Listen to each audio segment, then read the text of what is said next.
Boa tarde, povo.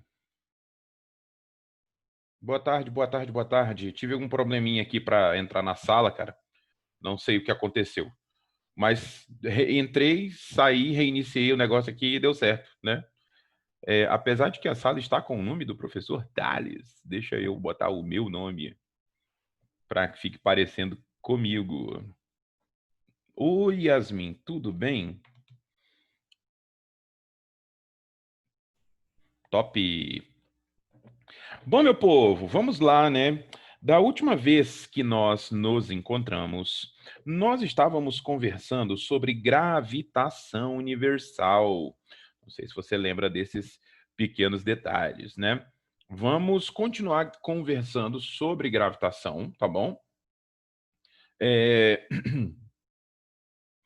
Vamos continuar fazendo alguns exercícios aqui, vamos fazer mais alguns exercícios. Então, pegue o seu material, tá? Dê uma olhadinha na página 63 do seu material, tá? E olhe o exercício 3. No nosso último encontro, nós fizemos o exercício 4. Dê uma olhadinha lá no seu material, página 63, exercício 3. Vou compartilhar a minha tela aqui com você. Deixa eu só achar a minha tela aqui numa boa.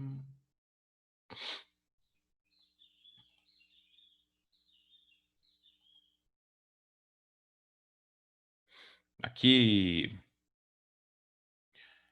Deixa eu tirar esse negocinho aqui. Assim.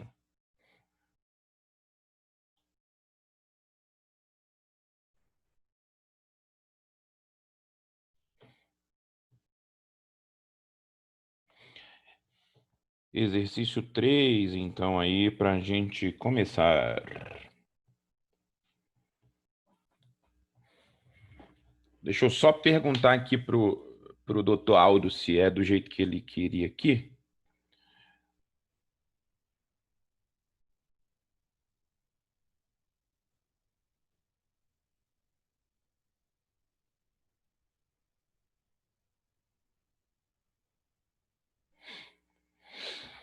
Já já ele me responde. Vamos mandando, meu povo. Olha só o que ele diz aqui, ó. No sistema solar, Netuno é o planeta mais distante do Sol. E apesar de ter um raio 4 vezes maior e uma massa 18 vezes maior que a Terra, não é visível a olho nu. Considerando a Terra e Netuno esféricos e sabendo que a aceleração da gravidade na superfície da Terra vale 10 metros por segundo ao quadrado, pode-se afirmar que a intensidade da aceleração da gravidade criada por Netuno em sua superfície é em metros por segundo ao quadrado aproximadamente. Vejamos. Olha só o que acontece aqui. Ele diz para mim que a gravidade na superfície da Terra vale 10 metros por segundo ao quadrado, tá? Deixa eu só mexer numa coisinha aqui rapidinho. Que isso aqui tá me dando uma certa agonia.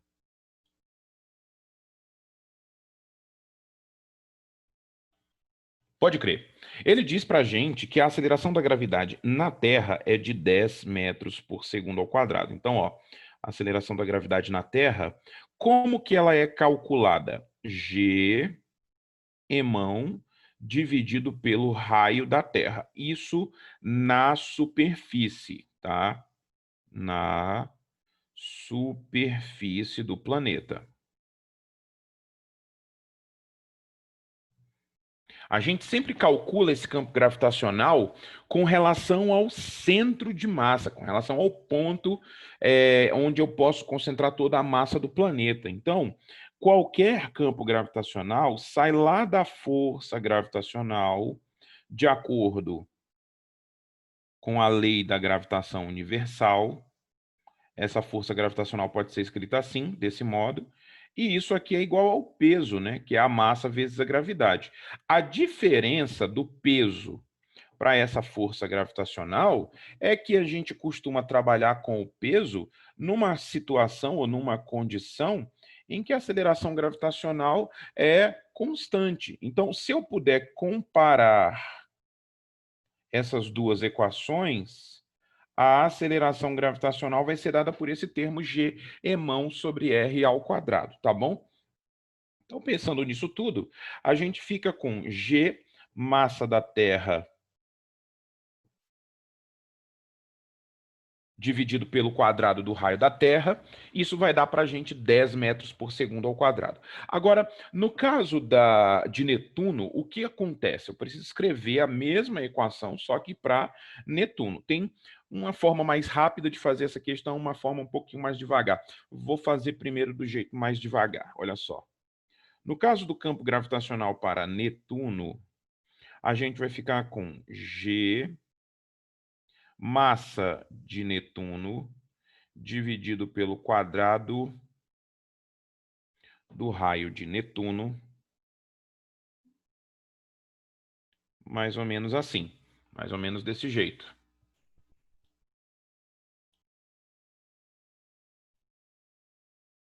Mais ou menos dessa forma, nessa configuração. Ele diz para a gente a relação entre a massa e o raio de Netuno. Olha só, a massa de Netuno é 18 vezes maior que a massa da Terra. Por outro lado, o raio de Netuno é 4 vezes maior que o raio da Terra. Então, a gente vai ter que substituir essas informações aqui dentro dessa equação. A gente fica, então, com o seguinte, ó, G vezes massa de Netuno é 18 vezes a massa da Terra, raio de Netuno, 4 vezes o raio da Terra. Tudo isso aqui ao quadrado. Mais ou menos assim. Resolvendo, a gente fica então com 18 vezes G vezes a massa da Terra, dividido por 4 ao quadrado dá 16, vezes o raio da Terra ao quadrado. Fazendo uma comparação rápida entre as duas equações, entre essa equação aqui e essa equação aqui, esse termo é exatamente o campo gravitacional da Terra, que tem valor 10 metros por segundo ao quadrado. Pensando nisso, então, o campo gravitacional na superfície de Netuno vai ficar 18 vezes 10 dividido por 16. Quando você fizer um monte de conta aí, isso aqui vai dar 11,25 metros por segundo ao quadrado. Que dá para a gente aqui a letra B. Mais ou menos assim. Tudo bem até aí, gente? Tudo beleza? Sem problema? Diga aí para mim se está tudo ok.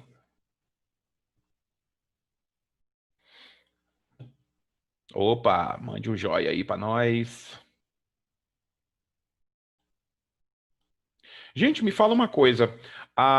O bloco com as imagens de vocês e a minha carinha tá pelo meio da tela? Fala para mim aí, ou não? Tá por cima da tela ou não? É porque, ó, deixa eu te mostrar. Existe essa abinha aqui, ó. Eu quero saber se ela está no meio da tela agora e se ela não está no meio da tela agora. Saiu?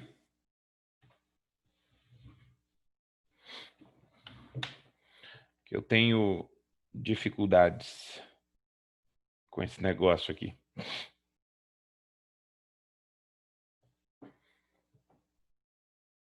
Enquanto isso, pode ir copiando aí.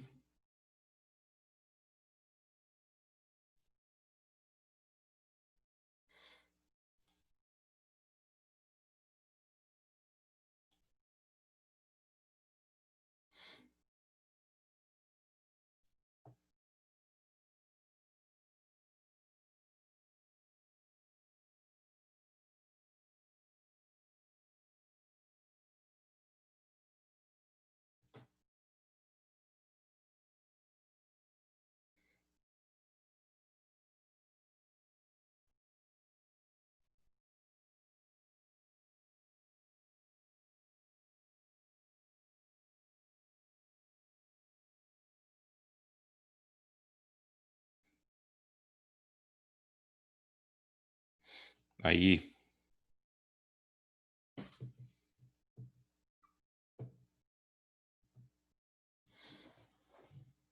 Era o que eu queria. Não. Que doideira, maluco. Mas bom, enfim. Faço sim, faço sim. Vamos fazer a 5 agora, inclusive. Antes disso, antes da 5, deixa eu só te mostrar uma outra saída para essa questão aqui. Acho que eu consegui me acertar aqui, gente, pelo amor de Deus. Acho que eu consegui chegar num ponto de equilíbrio. Tem uma outra saída para essa questão aqui, que é o seguinte, ó. Já que o campo gravitacional é diretamente proporcional à massa e inversamente proporcional ao quadrado da distância. Então, olha só o que acontece quando você vai da Terra para Netuno. Acontece o seguinte, olha só.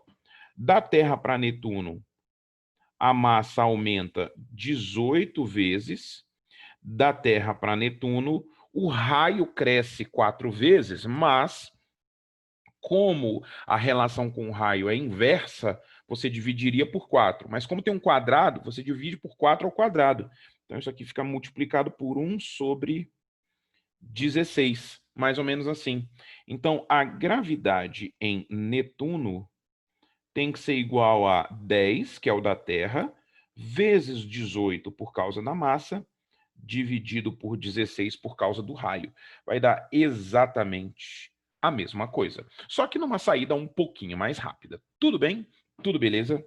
Então, vamos lá para a questão 5, que a colega pediu para nós aqui. Exercício 5.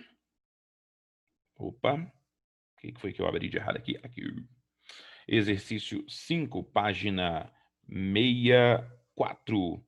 Exercício 5, essa questão aqui. Questãozinha de terceira lei de Kepler. É essa, nessa, né, Tarsila? Tarsila. Acho que é Tarsila. É essa mesmo, obrigada. Tá bom, vamos lá. Posso ler? Vamos nessa. Diz assim, ó. Um certo satélite artificial se encontra em órbita circular ao redor da Terra a uma distância r do centro da Terra e cujo período de revolução é t. Esse satélite é enviado a outro planeta cuja massa é 9 vezes a massa da Terra e executará uma órbita circular de raio r igual a 4r. Raio r', né, igual a 4r. Se o período de revolução nesse caso for t', então temos t' igual a. O que que ele disse para a gente? Ó, primeira coisa, o raio desse novo estado orbital será 4 vezes maior que o anterior. E a massa desse outro planeta é 9 vezes a massa da Terra. Então, vamos usar essas informações a nosso favor. Vai ficar o seguinte, ó. Deixa eu abrir aqui para a gente. Vai ficar assim. Bom, nesse exercício 5, o que a gente tem é um satélite em volta da Terra. Essa Terra tem uma massa m e esse satélite está numa órbita de raio r. Nessas condições, o período desse satélite é um período t. Está aqui o nosso satélitinho. Nós vamos pegar esse satélite e levar ele para uma outra condição, para um outro planeta, em que a massa é 9 vezes a massa da Terra, e agora o raio da órbita também é muito maior, né? O raio da órbita agora é 4 vezes o raio da órbita anterior. Tá aqui o nosso satélitinho, orbitando agora com um período t' que ele quer perguntar para a gente quanto é. Como que eu resolvo isso aqui? Usando a terceira lei de Kepler. Olha só, pela terceira lei de Kepler,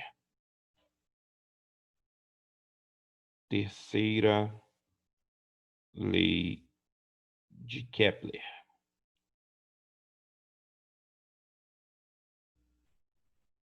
O que ele diz? Que o quadrado do período dividido pelo cubo do raio da órbita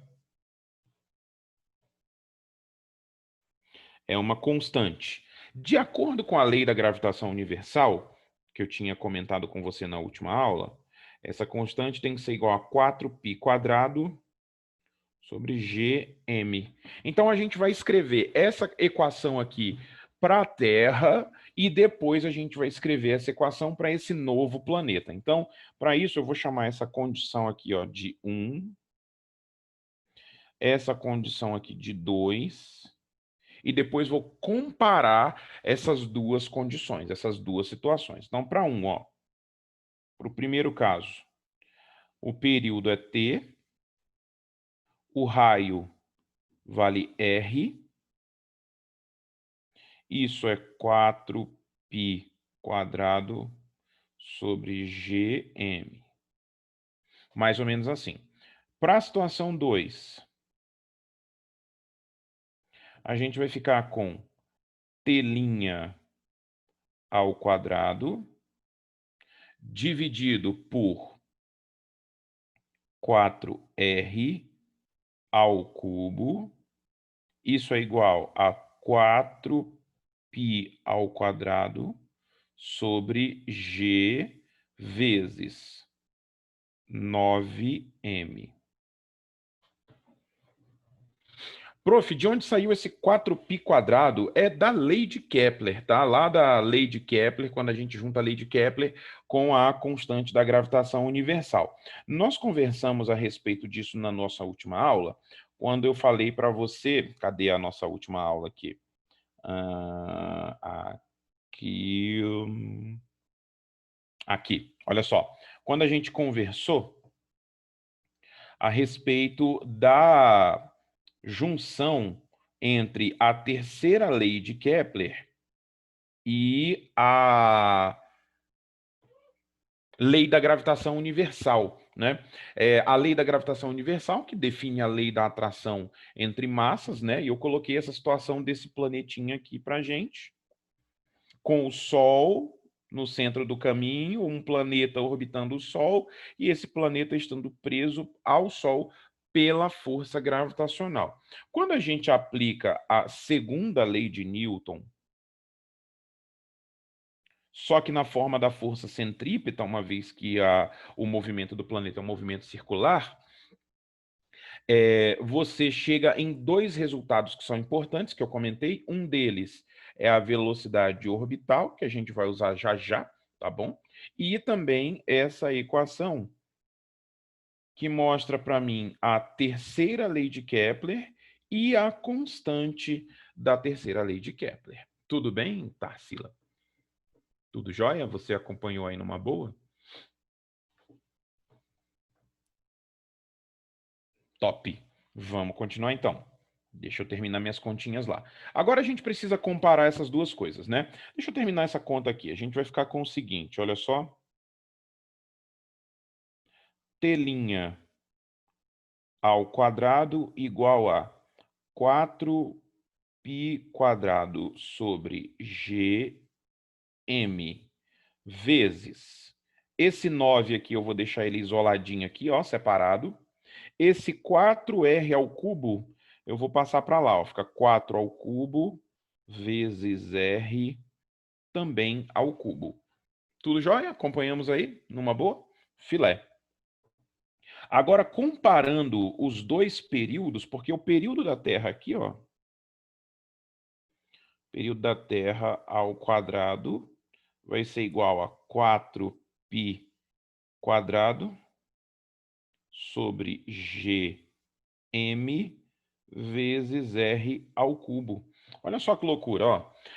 Vou até reescrever isso aqui, ó. Vou apagar aqui para eu te mostrar o que vai acontecer, ó. Vou apagar esse R ao cubo e vou escrever ele bem aqui, ó. R ao cubo vezes 4 ao cubo sobre 9. Essa quantidade que surge bem aqui, ó, é exatamente o t ao quadrado, ó, porque é exatamente esse valor aqui. Tá? Então, se eu substituir uma na outra, a gente fica com o seguinte, olha só. T' ao quadrado igual t ao quadrado vezes 4 ao cubo, que dá 64, tudo isso dividido por 9. Acompanhamos? Agora, para matar esses quadrados aí, vamos tirar a raiz dos dois lados. Então, fica assim, ó. Raiz quadrada do lado de cá. Raiz quadrada do outro lado. Então, vai dar para nós aqui, ó. T' igual a T vezes a raiz quadrada de 64, 8. Raiz quadrada de 9, 3. Portanto, T' vale T vezes 8 sobre 3, tá? Quando você vai lá na questão, vamos olhar a nossa questão lá. Ó, T... Opa.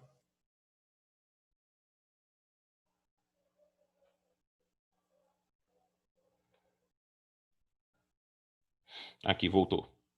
Ó, T vezes 8 sobre 3. Letra B pra gente.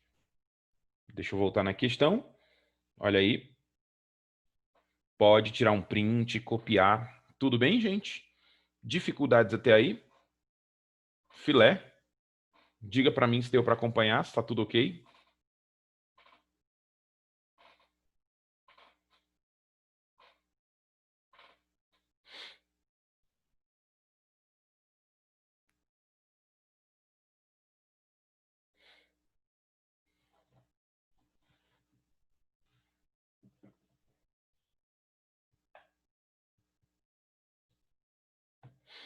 Vai copiando.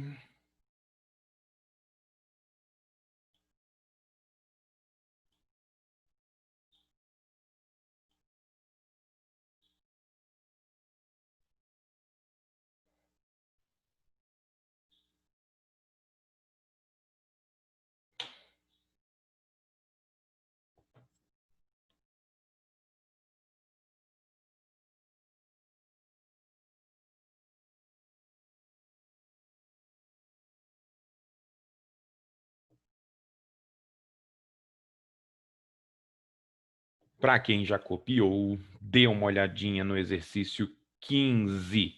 Vai na sequência aí, dê uma olhadinha no exercício 15 do seu material. Este aqui.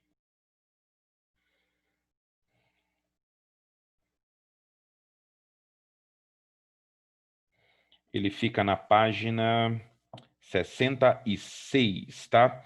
Página 66, exercício 15.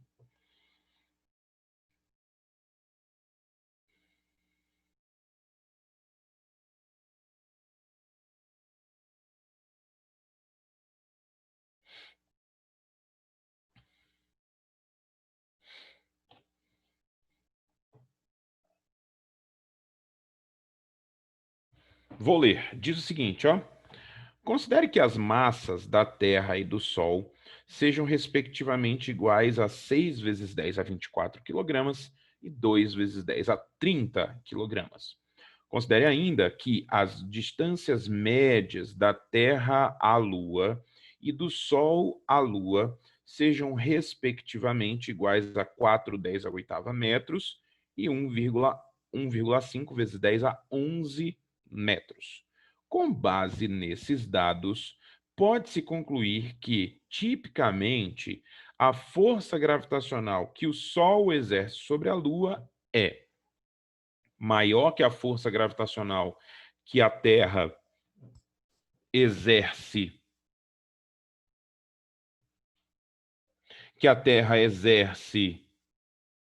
sobre a Lua por um fator de cerca de 20, maior que a força gravitacional que a Terra exerce sobre a Lua por um fator de cerca de 2, e assim sucessivamente, tá?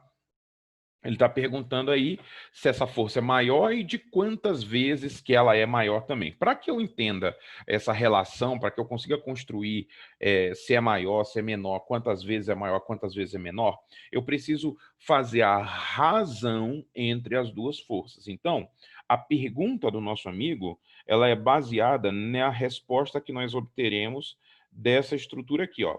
Força gravitacional Sol Lua pela força gravitacional Terra-Lua.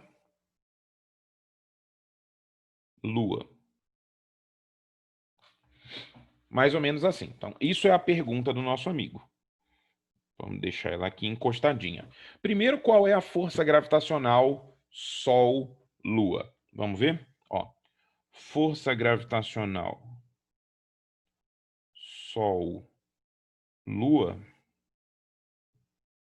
vai ser igual a G, massa do Sol, massa da Lua, dividido pela distância Sol-Lua ao quadrado. Mais ou menos assim, tá? Professor, ele deu esses dados aí. Tá, já a gente mexe com esses dados, até porque ele não deu a massa da Lua, né? Se você olhar, ele deu a massa da Terra, deu a massa do Sol, mas não deu a massa da Lua. Então, segura a onda aí. Vamos lá, deixa só escrito assim. Qual é a força gravitacional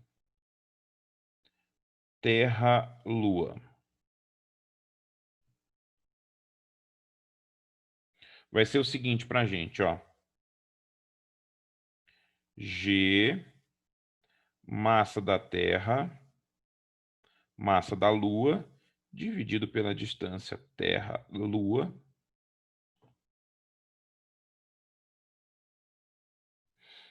ao quadrado. Mais ou menos assim.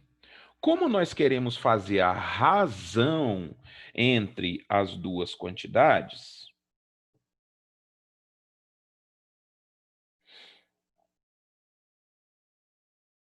então o que que eu vou fazer aqui? Vou colocar as duas aqui e comparar. Esses dois resultados que eu consegui. Então fica assim, ó. O de cima. G, massa do Sol, massa da Lua, dividido pela distância Sol-Lua ao quadrado, dividido por G, massa da Terra, massa da Lua, dividido pela distância Terra-Lua ao quadrado. Aí nós temos uma divisão de frações. Ai, que do nome. Divisão de frações. Conserva a primeira, multiplica pelo inverso da segunda. Então vamos, ó. G, massa do Sol, massa da Lua, dividido pela distância Sol-Lua ao quadrado, e, ó, vezes o inverso da segunda, né? Distância Terra-Lua ao quadrado, dividido por G, massa da Terra, massa da Lua.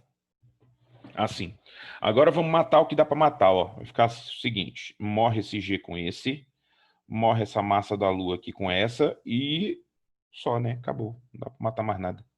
Então a gente fica com massa do Sol vezes a distância Terra-Lua ao quadrado, dividido pela massa da Terra vezes a distância Sol-Lua ao quadrado. Todos acompanharam aí, gente? Tudo jóia? É chato, mas não é tão difícil assim. Aqui nessa questão, basta que eu saiba a equação, que eu me lembre, recorde da equação. Sabendo a equação, a aplicação dela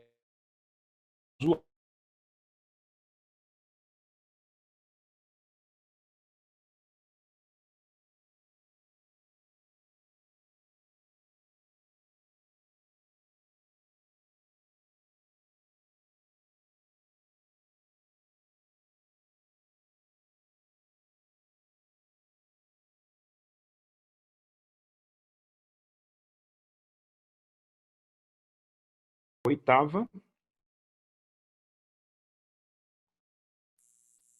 Distância Sol-Lua, 1,510.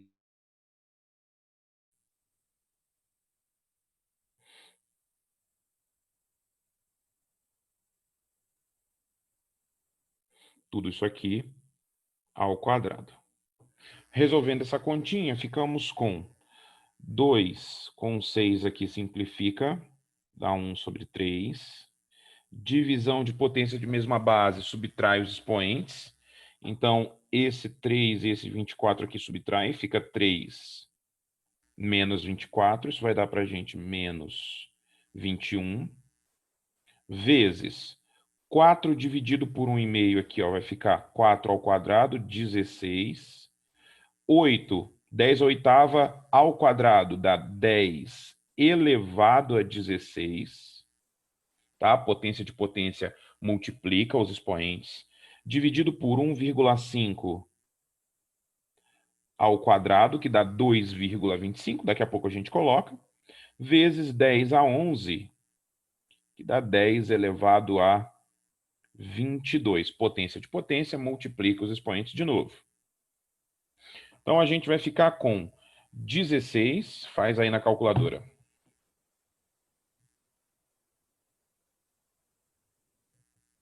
16 dividido por 3, dividido por 1,5 ao quadrado. Isso vai dar para a gente aproximadamente 2 vezes 3, 7, 2,37, vezes 10 elevado a. Agora, ó, o que acontece? Multiplicação de potência de mesma base. Soma os expoentes, menos 21 mais 16. Divisão de potência de mesma base, subtrai os expoentes. Então, menos 5, menos 22.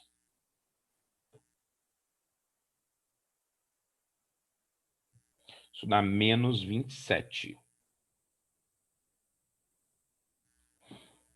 Mais ou menos assim. Apesar de que eu acho que eu errei alguma conta aqui. Ah, claro, errei conta sim, gente. 1000 perdões. 1000 perdões. E aqui, ó, é 2 vezes 10 a 30. Eu coloquei 3. 1000 perdões. Errei aqui, deixa eu corrigir.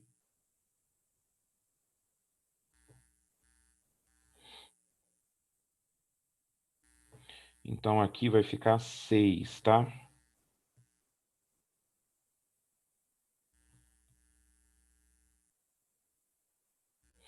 6 assim, desculpa. Deixa eu colocar aqui o resultado correto.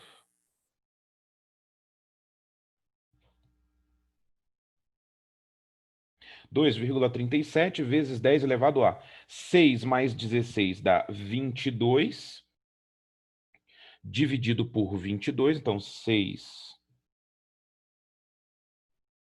mais 16 dá 22, dividido por 22, subtrai os expoentes, vai dar 10 elevado a 0. Então, isso aqui, ó, 10 elevado a 0 é 1.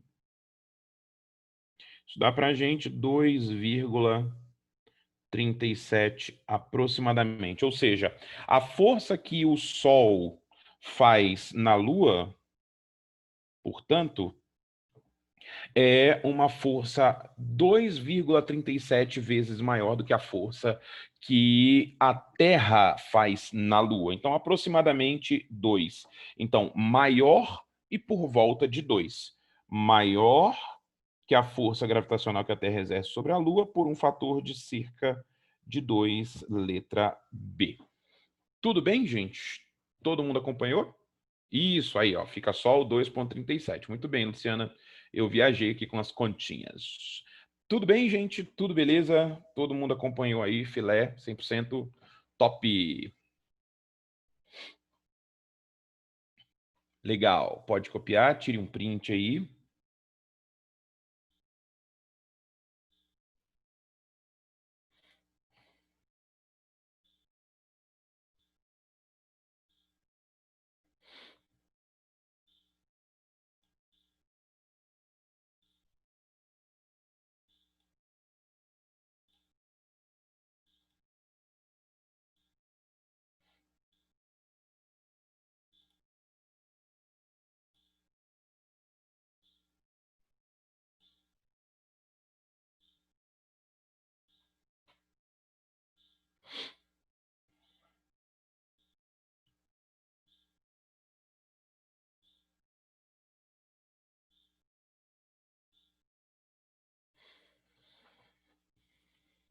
Já é, meu povo. Agora que você já copiou, Vai para o exercício 8 do seu material.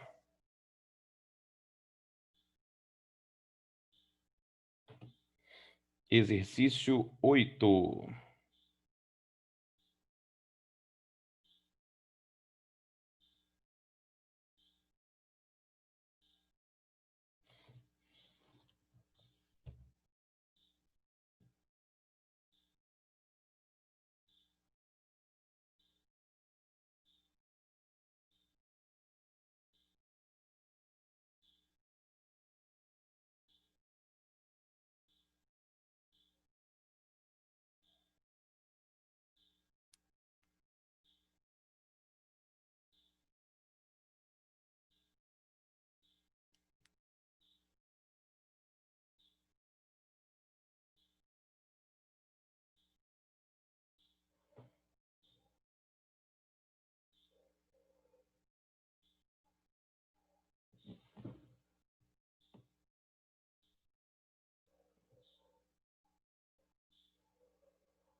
Vamos lá na questão 8, então, meu povo. Diz o seguinte, olha só.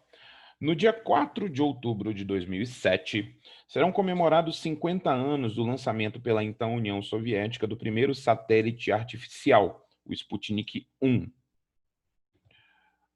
Esse satélite, uma pequena esfera de alumínio, continha unicamente um radiotransmissor em seu interior.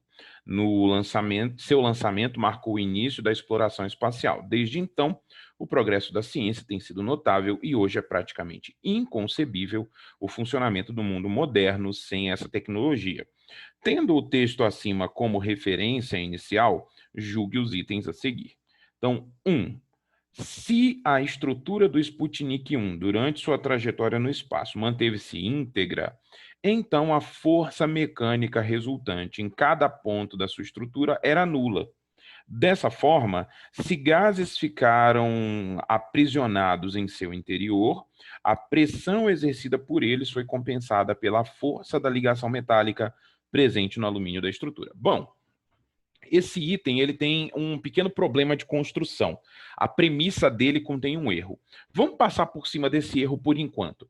O que acontece aqui é o seguinte, ó, ele diz para mim, poxa, vão ficar gases aprisionados dentro da estrutura do satélite.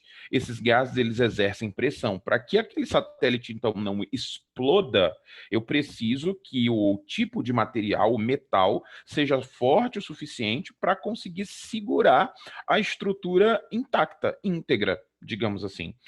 Você conhece isso do seu dia a dia, por exemplo, refrigerante você encontra em garrafa de vidro, você encontra naquelas garrafas PET, que são bastante rígidas também, são bastante fortes. Você encontra em latinha de alumínio. Agora, suco, por exemplo, você consegue encontrar em caixinha de papelão, né? Suco de caixinha, acho que você já viu por aí esse tipo de coisa. Por que que eu não encontro refrigerante em caixinha? Porque a estrutura de papel não é forte o suficiente para conseguir sustentar a pressão que vem de dentro daquele sistema. Como eu tenho uma diferença de pressão interna muito grande se comparada com a pressão externa, então, se a estrutura não for forte o suficiente para suportar essa diferença de pressão, a tendência é que o sistema rompa. Só que nesse caso aqui, então, ó, digamos, essa última parte aqui que ele fala, né, dessa forma, a pressão é suportada pela estrutura. Verdade, isso aqui está 100%, está perfeito. Porém, por outro lado, ele diz o seguinte, ele fala assim, ó, se você considerar que a força resultante mecânica em cada ponto da estrutura era nula. Gente, o satélite está em órbita. Ele é um satélite artificial. Para ele ter utilidade, para que o existir dele faça sentido, ele precisa ser colocado em órbita. Um corpo que está em órbita está sujeito à força resultante gravitacional. Então, corpos que estão em órbita, como a gente havia conversado lá naquela situação da terceira lei de Kepler com a lei da gravitação universal que eu comentei com vocês na aula anterior, em órbita, eu preciso que a força resultante seja a própria força gravitacional. Só que nesse caso é uma resultante centrípeta, uma vez que o movimento é um movimento circular, tá? Então, a força mecânica resultante em cada ponto da sua estrutura era nula. Errado. Não, não era.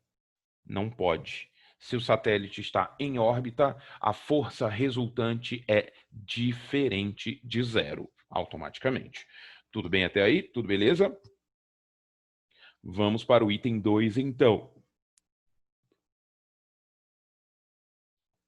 Diz o seguinte: ditados populares baseados em observações, apesar de conterem um fundo de verdade, frequentemente carecem de uma análise mais profunda, como a que pode, em diversos casos, ser oferecida pela ciência. Exemplo disso é o ditado popular: tudo o que sobe, desce. Verdade, verdade. Tudo que sobe, desce? Não. Ué, professor, como assim não?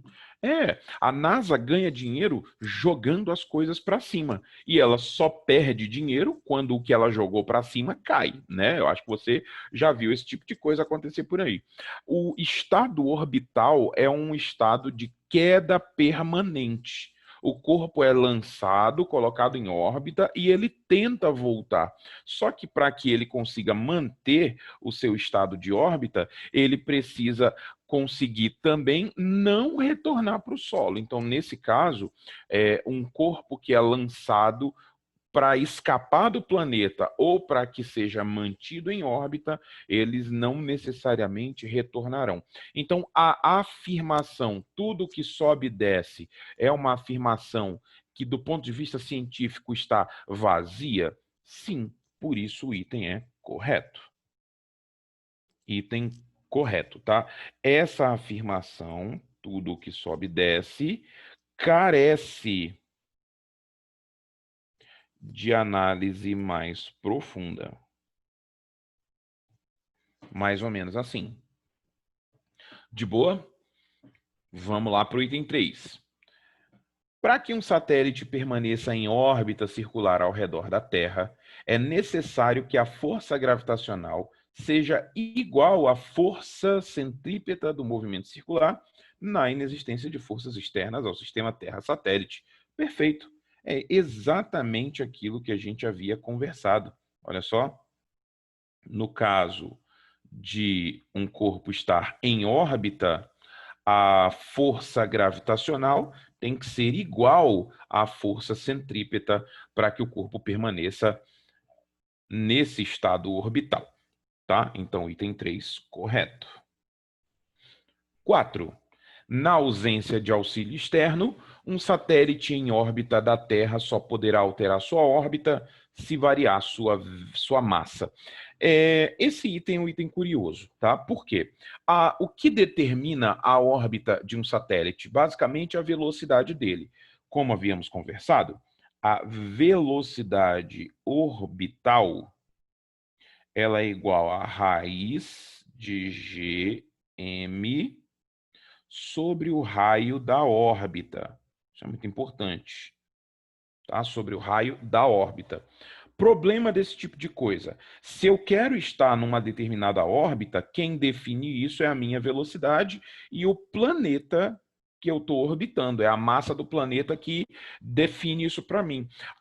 O cara que orbita, ele não tem participação nesse jogo. Então, a importância aqui, ela está em torno do orbitado e não daquele que orbita necessariamente, tá? Então, para que a órbita de um planeta seja, de um satélite, perdão, seja alterada, eu preciso alterar também a velocidade com que ele desenvolve essa órbita. Então, para que eu altere essa posição, eu preciso provocar alteração da velocidade. E aí ele diz o seguinte, ó, isso na ausência de auxílio externo. Se não existe agente externo, então vamos botar assim, ó, na ausência de forças externas, a gente vai ter a chamada conservação da quantidade de movimento, que a gente já havia conversado. O que diz a conservação da quantidade de movimento? Que o centro de massa mantém o seu estado de movimento na ausência de força externa. Então, se o centro de massa está parado, ele permanece parado, mas as partes do sistema podem se movimentar. É o que acontece, por exemplo, com o foguete, né?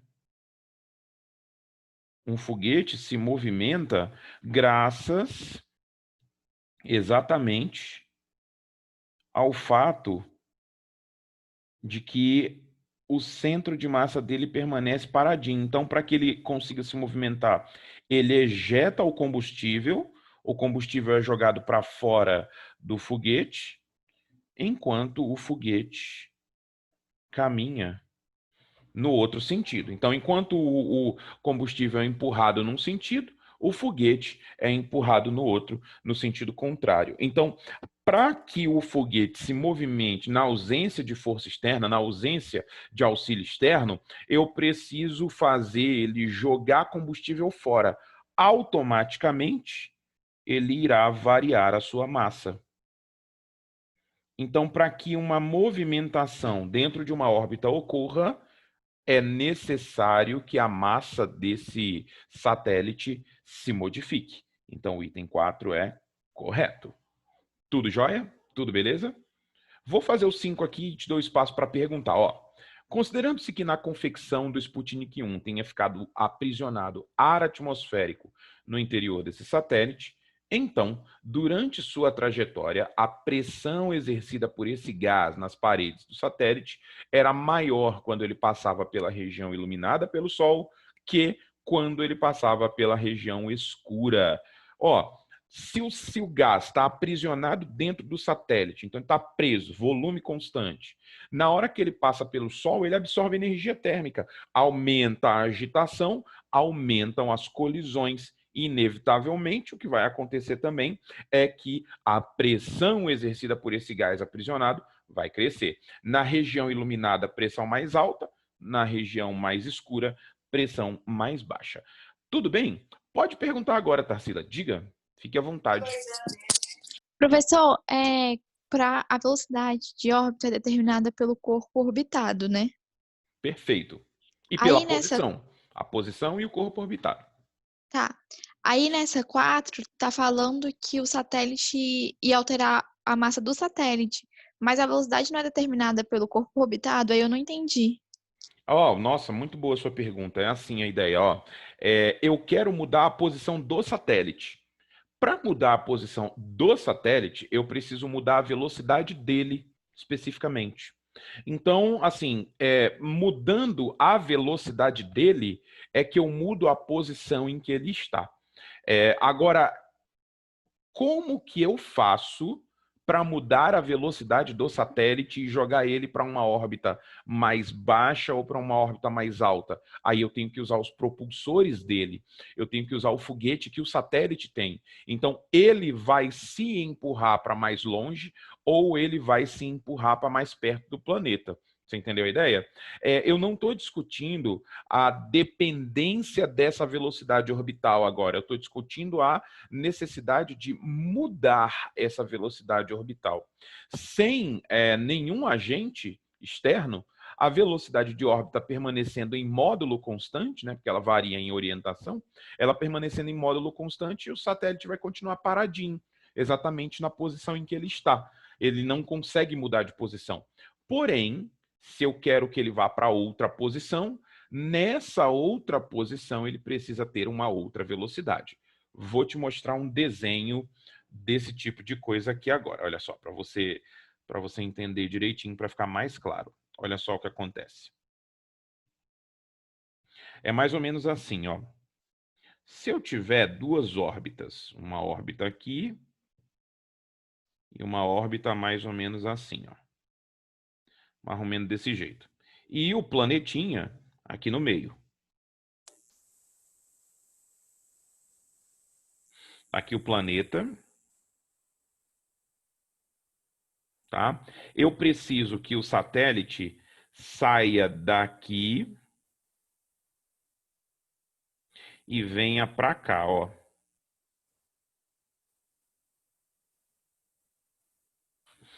Basicamente isso, tá? É isso que a questão tá tratando, digamos assim, tá? Cada uma dessas órbitas, inevitavelmente, é definida, perdão, por uma velocidade específica. Então, essa órbita mais interna aqui, por exemplo, ó, ela tem um raio R1. Essa órbita mais externa aqui tem um raio R2. Então, qual a velocidade do satélite na órbita 1? Vai ser raiz de Gm, olha aqui o planeta, o orbitado que a gente conversava, dividido pelo raio 1. Qual vai ser a velocidade do satélite na órbita 2? Velocidade 2, raiz de Gm pelo raio da órbita 2. Olha que para que ele consiga vir da órbita 1 para a órbita 2, ele precisa primeiro se empurrar para fora, primeira observação. Segundo, não sei se você percebeu, mas como o raio 2 é maior que o raio 1, então essa velocidade 2 tem que ser menor, né? Então, além de se empurrar para a órbita 2, ele precisa necessariamente frear. Então, quando ele for caminhar para essa órbita mais fora, mais de fora, o que ele pode fazer? Ele está caminhando aqui, ó, vamos usar o foguete. O foguete está caminhando para cá. Para que ele consiga frear, o que ele faz? Ele lança a matéria para frente.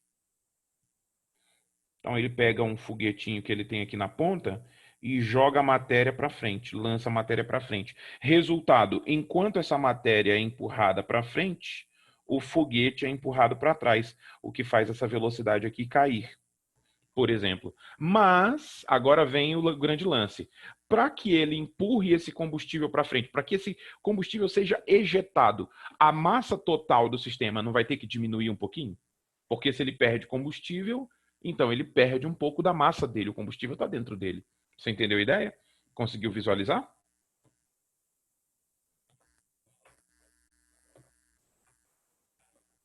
Ah, top, top. Mas pergunte, qualquer coisa, se ainda tiver com dúvida, você me fala, tá bom? Essas coisas não são tão óbvias assim como a gente às vezes pensa que deve ser, não. Tá bom? Pode perguntar. Tudo bem, gente? Tudo beleza? Deixa eu voltar aqui então, na questãozinha, para você anotar aí as observações que são pertinentes.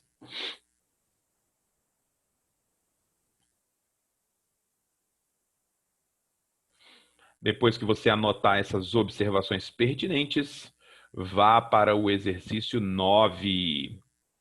Exercício 9 na página 65.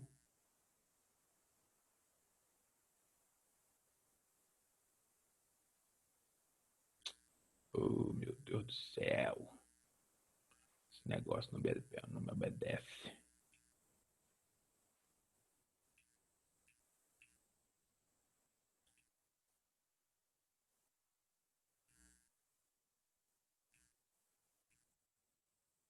Aqui.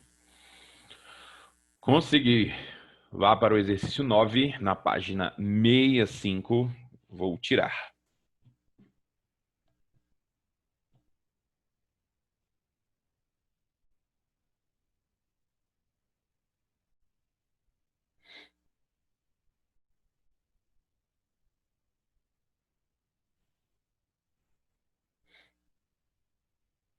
Vamos ler? Vamos lá. Diz o seguinte, ó. Considere que dois satélites, S1 e S2, estejam em órbitas circulares distintas, de altitudes H1 e H2, com H2 maior que H1, contidas no plano do equador terrestre, representado pelo plano cartesiano X ou Y. Ó, tem informação já aqui para a gente que é valiosa. Cadê o negócio aqui? Peraí. Aqui, tem informação para a gente que já é bastante importante. Ó.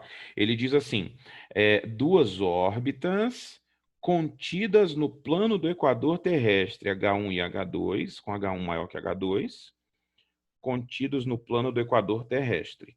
Ou seja, é como se eu estivesse olhando o nosso planeta, só que por cima, né? O nosso planeta tem um movimento mais ou menos assim, e eu estou olhando aqui de cima, ele dando a volta, né? Seria algo mais ou menos desse tipo, tá? Em que O igual a 00 é o centro da Terra. Então, isso aqui é a origem. Deu um bagulho aqui. Aqui, ó, é a origem do nosso plano cartesiano, centro da Terra. E das órbitas dos satélites, distâncias são dadas em quilômetros.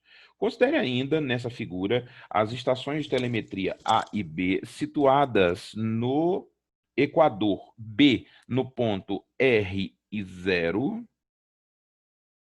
ou seja, B está bem aqui, ó, nessa posição, exatamente em cima da superfície da Terra, já que a posição X dela vale 0, em que R igual a 6.400 quilômetros é o raio da Terra, supostamente esférica, e A a 120 graus de B no sentido anti-horário. Então, ó, se a gente vier caminhando aqui no sentido anti-horário, a gente vai chegar bem aqui no A. Então, vamos caminhar, ó, no sentido anti-horário. Esse ângulo que eu acabei de marcar ali, que nem está muito bom assim, não está muito boa a marcação, esse ângulo bem aqui é o ângulo de 120 graus a que ele se refere. Então, se por acaso, só para você ter ideia do que está acontecendo, ó, a Terra está girando, né? A Terra gira mais ou menos assim, você está olhando aqui de cima, né? Se por acaso eu estou na estação B e essa estação A está a 120 graus, qualquer coisa que aconteça aqui em B só vai passar lá pelo A um tempinho depois, né?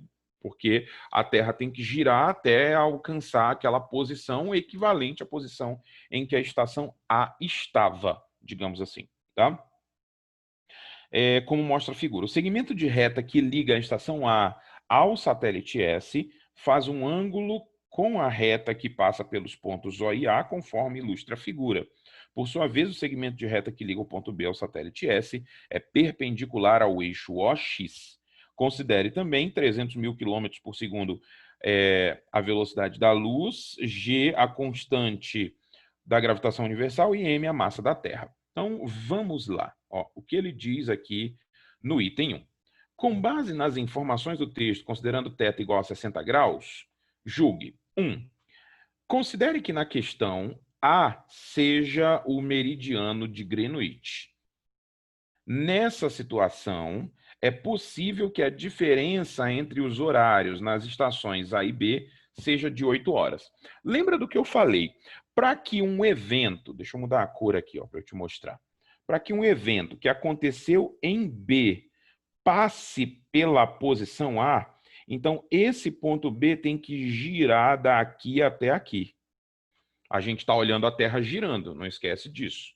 Então ele tem que girar o equivalente de 120 graus para chegar lá na posição do A. Essa é a diferença de fuso horário de B para A, de A para B, né? Porém, como a gente está olhando exatamente o plano do Equador, quanto tempo leva para a Terra dar uma volta completa no plano do Equador? 24 horas. Então, ó, para a Terra conseguir girar 360 graus no plano do Equador, ela precisa de 24 incríveis horas. Só que entre A e B, eu só tenho 120 graus. Então a Terra não precisa girar uma volta completa. Só esses 120 graus aí. Então, para isso, vai levar um tempo ΔT. Multiplique cruzado aí, ó. 360 vezes ΔT 120 vezes 24. 120 vezes 24. Passo 360 dividindo, então delta T vai ser igual a 120 vezes 24 dividido por 360, isso aqui dá 3. 24 sobre 3 vai dar 8. Então, a diferença de horários na estação, entre as estações A e B, é de 8 horas. Verdade. Item 1, correto. O que foi, meu filho, que você não está arriscando aqui?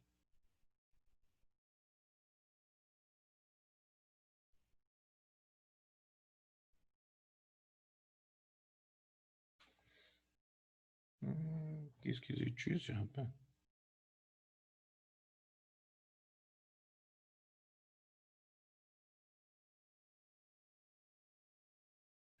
Item 1, correto.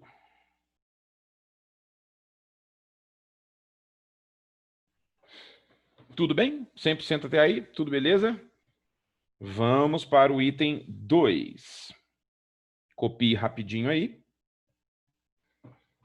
Para eu passar para o item 2.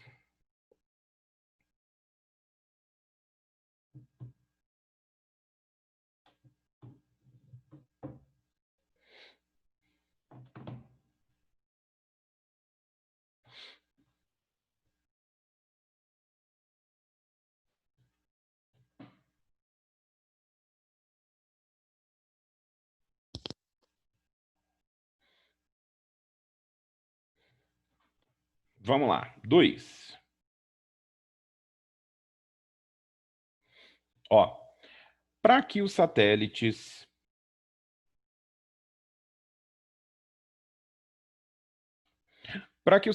permaneçam em órbitas circulares ao redor da Terra, suas velocidades deverão ser superiores à raiz de G sobre R. Gente, isso aqui é velocidade de órbita. Ele está perguntando aqui no item 2, se você lembra como é que é essa cara dessa velocidade orbital.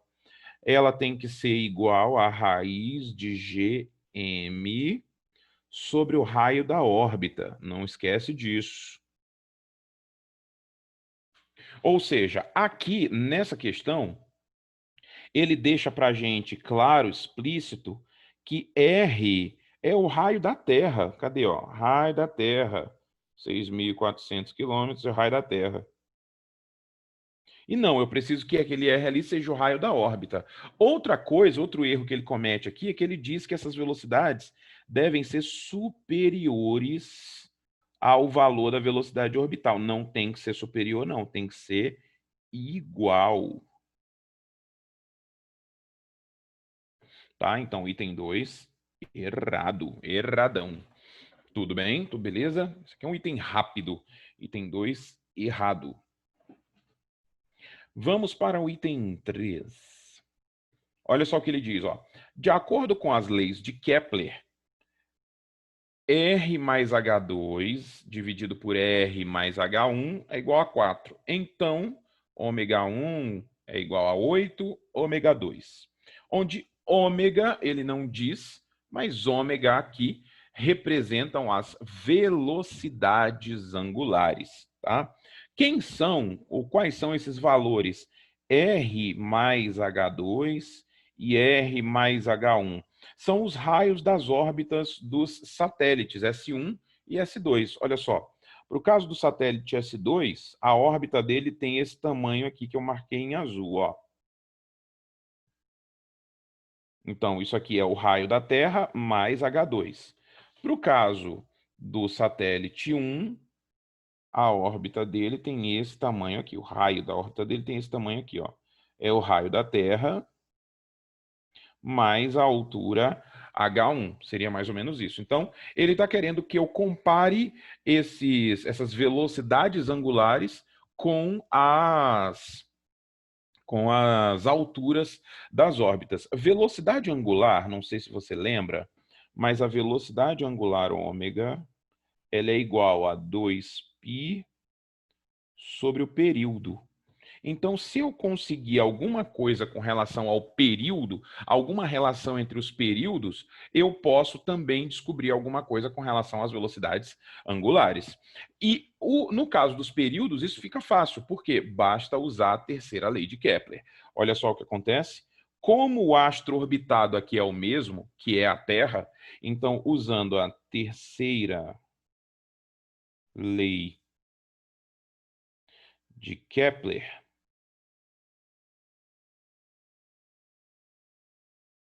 a gente fica então com, para o satélite 1, para o satélite 2, T1 ao quadrado sobre R1 ao cubo igual T2 ao quadrado sobre R2 ao cubo. A gente fica então com T1 sobre T2 ao quadrado igual R1 sobre R2 ao cubo. Ele disse para a gente aqui R2 sobre R1. Então, se R2 sobre R1, se R2 sobre R1 é igual a 4, então R1 sobre R2 é igual a 1 sobre 4, que eu vou substituir aqui dentro. Então, fica 1 sobre 4 ao cubo. 1 sobre 4 ao cubo dá 4 ao cubo dá 64. Então, isso aqui vai dar para a gente 1 sobre 64. O que eu vou fazer agora? Olha só, se liga. T1 sobre T2 tá ao quadrado, vou tirar a raiz dos dois lados. Então, tirando a raiz, isso aqui vai ficar 1 sobre 8. Todo mundo acompanhou aí? Numa boa? Tudo jóia? Acompanhamos a conta ou foi rápido aí? Deu para acompanhar? Manda um joia para mim aí. Todo mundo conseguiu acompanhar numa boa? Top! Joia. Aí eu vou fazer assim, olha só o que acontece, ó. Vou fazer o seguinte. 1 sobre T1 é igual a 8 vezes 1 sobre T2. Por que você fez desse jeito, professor? Porque aí eu posso fazer o seguinte, ó, dar uma roubadinha. Eu posso multiplicar aqui por 2π em cima e multiplicar por 2π do outro lado. 2π sobre o período é exatamente a velocidade angular. ômega1 aqui, ômega2 aqui. E aí a coisa bate com o que ele disse para a gente lá, né? ômega1 igual a 8 ômega2. Inevitavelmente. Bate, então, com o que o nosso amigo havia sugerido. Item 3, portanto, correto. Tudo ok, gente? Tudo beleza? Você acompanhou numa boa aí? Tudo massa? Depois, agora não vai dar tempo, né? Nossa aula acabou praticamente. Depois você dá uma olhadinha no exercício 10, tá bom? Olhe lá o exercício 10 do seu material, que é sequência desse exercício 9, e você vai aplicar nesse exercício novamente a terceira lei de Kepler, só que agora fazendo uma continha. Qualquer coisa na aula que vem, eu resolvo esse exercício 10 aí com você, e mais dúvidas também, caso vocês tenham mais alguma dúvida. Tudo jóia, gente? Tudo beleza? Tranquilo? Anote aí rapidão. Beleza.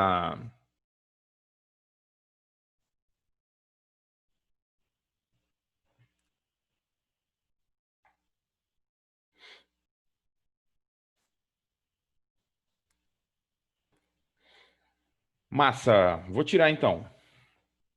Deixa eu tirar.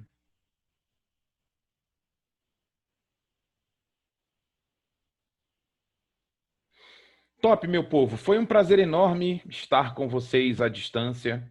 Acredito, né, pelo estado atual aí do nosso judiciário bagunçado, misturado com o GDF. Acredito que na semana que vem estaremos juntos. Tudo bem? Então, aguardo vocês. Quem for voltar para a aula, tá? Tchau, tchau, Luciana. Tchau, tchau. Quem for voltar para a aula, estarei por lá. Então, tchau, tchau, meu povo. Abraço. Tchau, Juliana. Tchau, Yasmin.